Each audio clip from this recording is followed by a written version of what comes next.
This is how to add icons to a product page like this inside of Shopify. The first thing that you'll need to do is know how to get to your product page. And so you can do that by going to online store, themes, and then clicking customize, either on a live theme or a backup theme.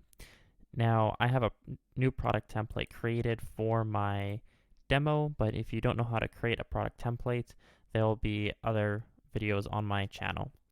Let's go to Venture Bar here. As you can see, we have the icons added in, which is very similar to this example here. Obviously, he has different text treatments and icons, but it actually uses the same block.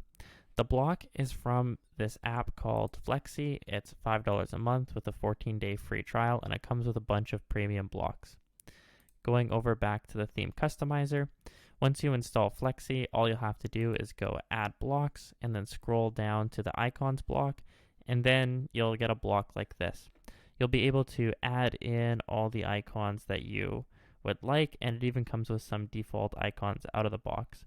You can also make basic adjustments such as font size. We could even scale it down to 10, for example, and change the font color. Let's say we wanted this to go down to like a gray, and we can even change the space between the icons, I believe, too. So let's drag that up to 20.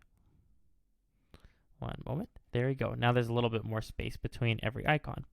And it's even optimized for mobile. So I have it split into a 2-column grid, but you could even uncheck this setting here to make it 3 columns on mobile.